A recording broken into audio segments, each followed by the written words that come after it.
সাহাবী জাবির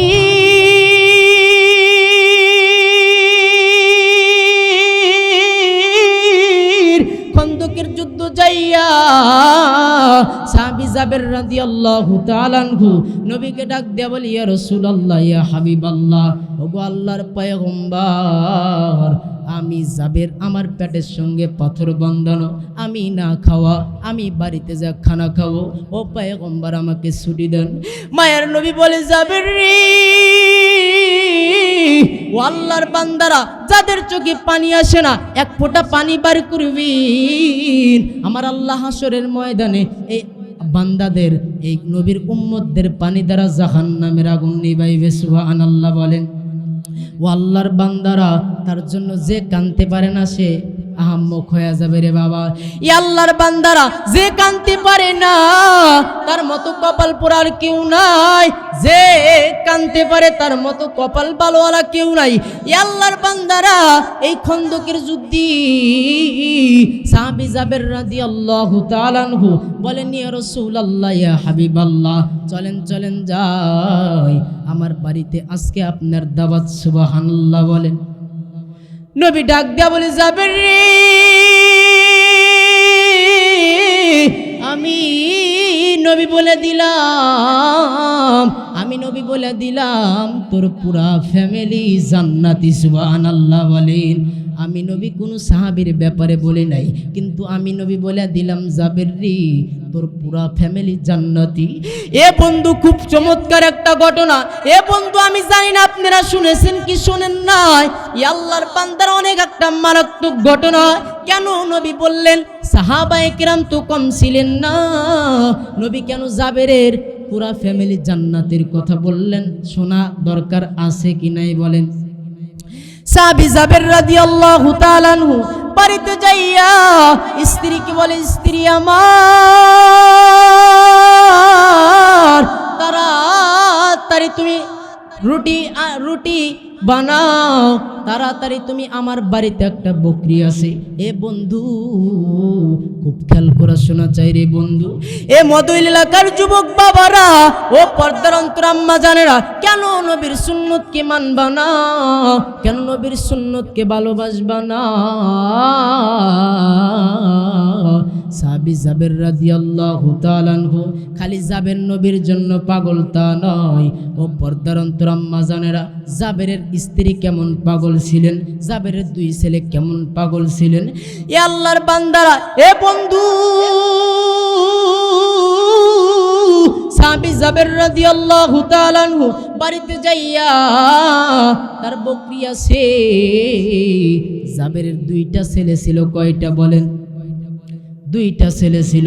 বড় ছেলে বকরির জন্য পাতা আনার জন্য জঙ্গলে গিয়েছে, ছোট ছেলে বকরির সাথে খেলাধুলা করা শুরু করেছে।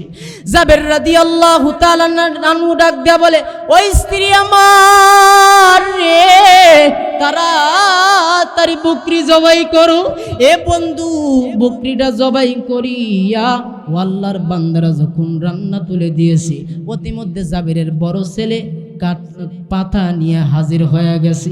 সাহাবী জাবের রাদিয়াল্লাহু তাআলা আনহুর বড় ছেলে ছোট ছেলেকে ডাক দিয়া বলে, ও ভাই আমার বকরি কই? বকরি তো দেখা যায় না। জাবেরের ছোট ছেলে বলে, ভাই আমার বড় বকরিটা জবাই করেছে। কেন বকরিটা জবাই করেছে? বলে, নবী খন্দকের যুদ্ধ থেকে আসিয়া আমাদের বাড়ি দাওয়াত নেবে। এ বন্ধু, খুব চমৎকার একটা ঘটনা। জাবেরের বড় ছেলে বলে, ছোট ভাই, তুমি একটু শো, আমি দেখব কেমনে আমার আব্বা, কেমনে আমার মা মিলিয়া বকরি জবাই করেছি। ও ভাই, তুমি শো, আমি দেখব। অতিমধ্যে জাবেরের ছোট ছেলেকে শুয়াইয়া গলার সঙ্গে তরবারিটা ধরিয়া জাবেরের বড় ছেলেকে ছোট ছেলেকে ডাক দিয়া বলে, ভাই, আমি তোমার গলাতে ছুরি ধরলাম, তুমি আমাকে দেখাইবা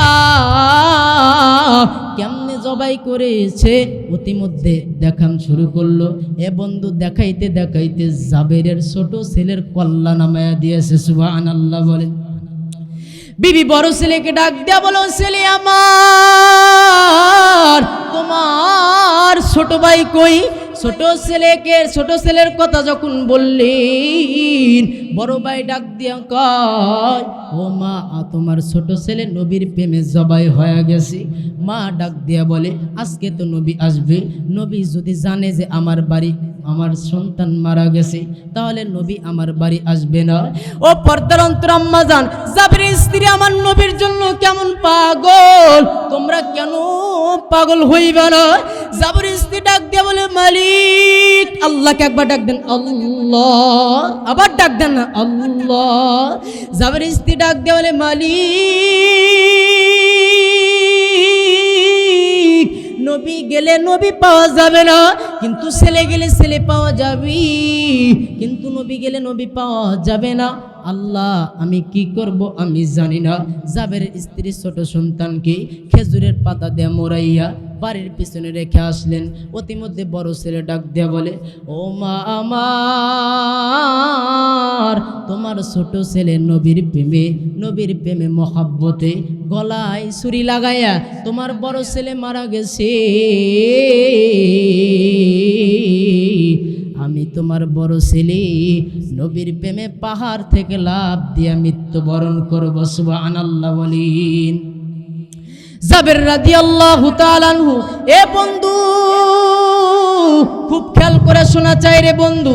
সাহাবী জাবের রাদিয়াল্লাহু তাআলা আনহু যখন তার ছোট ছেলেকে যখন খেজুরের পাতা দিয়ে মোড়াইয়া বড় ছেলে যখন যাওয়া শুরু করলেন, এ বন্ধু পাহাড়ের উঁচাই যাইয়া বড় ছেলে শহীদ হয়ে গেল। শহীদ হয়ে যাওয়ার পর জাবেরের স্ত্রী অতিমধ্যে জাবেরের স্ত্রী বড় ভাইকেও খেজুরের পাতা দিয়ে মোড়াইয়া জাবেরের স্ত্রী বাড়ির পিছনে রাখলেন। কিন্তু কিছুক্ষণ পর আবার নবী জাবেরের বাড়িতে হাজির হয়ে গেলেন। কিন্তু বন্ধু আমার, আল্লাহ সব পারে। জাবের রাদিয়াল্লাহু তাআলা আনহুর বাড়িতে যখন নবী এসেছেন, থালি যখন সামনে দিয়েছে, দেওয়ার সাথে সাথে অতিমধ্যে জিবরাইল হাজির। নবী ডাক দিয়া বলে, জিবরাইল, তুমি কেন এখন এসেছো? জিবরাইল আলাইহিস সালাম ডাক দিয়া বলে, ইয়া রাসূলুল্লাহ, ইয়া হাবিবাল্লাহ, আমার মাওলা, আজকে আপনি জাবেরের বাড়িতে দাওয়াত খাইতে এসেছেন। আমার আল্লাহ আপনাকে একা দাওয়াত দেয় নাই, স্বয়ং আমার আল্লাহ, ডাক দেন না একবার, আল্লাহ, স্বয়ং আমার আল্লাহ জাবেরের দুই সন্তানকে সহ আমার আল্লাহ আপনাকে দাওয়াত কবুল করার জন্য বলেছে। সুবহানাল্লাহ বলি। নবী ডাক দিয়া বলে, জাবের রে, তোর কপালটা কত ভালো, আজ পর্যন্ত আল্লাহর পক্ষ থেকে আমার কাছে কোনো সাহাবীর ব্যাপারে দাওয়াতের কথা আসে নাই, কিন্তু আমার আল্লাহ ভালোবাসিয়া তোর সন্তানকে আমার আল্লাহ আমার সঙ্গে দাওয়াত দিয়েছে। ও জাবের, আর দেরি করিস না, তাড়াতাড়ি চলে যা, তোর সন্তানকে আন। জাবের রাদিয়াল্লাহু তাআলা খুশি হইয়া স্ত্রীর দিকে দৌড় মারছি। দৌড় মারিয়া বলে, ওই স্ত্রী আমার, তোর কপালটা কত ভালো, আমার আল্লাহ নবীকে আমি দাওয়াত দিয়েছি। দাওয়াত দেওয়ার কারণে আমার আল্লাহ নবীকে একা দাওয়াত গ্রহণ করার জন্য বলে না, আমার আল্লাহ স্বয়ং তোর দুই সন্তানকে লইয়া দাওয়াত গ্রহণ করতে বলেছে। সুবহানাল্লাহ বলে। স্ত্রী ডাক দিয়া বলে, মালিক, আল্লাহ, ছেলে গেলে ছেলে পাওয়া যাবে, কিন্তু নবী এসেছে, নবী গেলে নবী পাওয়া যাবে না। জাবের রাদিয়াল্লাহু তাআলা আনহুর স্ত্রী ডাক দিয়ে বলে, আল্লাহ, আপনি ওপেন খবর, আপনি গোপন খবর ওপেন করে দিয়েন না। ও বন্ধু, কিছুক্ষণ পর জাবের রাদিয়াল্লাহু তাআলা আনহুর কাছে তার স্ত্রী ডাক দিয়ে বলে, ও স্বামী আমার, তোমার দুই সন্তান নবীর প্রেমে মারা গেছে। জাবের রাদিয়াল্লাহু তাআলা আনহু তার নবীর কাছে আসিয়া মনটা বেজার করেছে। নবী ডাক দেয়া বলে, জাবের রে কেন মন খারাপ করেছো? অতিমধ্যে নবীকে জাবের বলে, নবী গো, আমার এক সন্তান বকরির মতো জবাই হয়ে গেছে আপনার মহব্বতে, আল্লাহু আকবার। 2 নাম্বার সন্তান পাহাড় থেকে লাফ দিছে আপনার মহব্বতে, ও নবী, তার জন্য আমার সন্তানদেরকে খেজুরের পাতা দিয়ে মোড়াইয়া রাখছি। নবী ডাক দিয়ে বলে, চলো চলো তোমার সন্তানদেরকে দেখি। যেহেতু আমার আল্লাহ দাওয়াত গ্রহণ করাতে বলেছে, আমার আল্লাহ আমার সঙ্গে খানা খিলাইবে। এ বন্ধু, বাড়ির পিছনে যাইয়া জাবেরের স্ত্রী সহ নবী সহ যখন বাড়ির পিছনে গেলেন, আল্লাহর পয়গম্বর জাবেরের 2 ছেলেকে বলে, ও জাবেরের ছেলেরা তাড়াতাড়ি ওঠ, আজকে আমি নবীকে আমার আল্লাহ একা দাওয়াত দেই না, স্বয়ং তোদেরকেও দাওয়াত দিয়েছি। এই কথা বলার সঙ্গে সঙ্গে জাবেরের 2 ছেলে দাঁড়ায় বলে, লাব্বাইক ইয়া রাসূলুল্লাহ, সুবহানাল্লাহ বলেন। এ বন্ধু, তার জন্য আল্লাহর পয়গম্বর বলে, ও জাবের রে, আমি নবী বলে দিলাম তোর পুরা ফ্যামিলি জান্নাতি, সুবহানাল্লাহ বলে।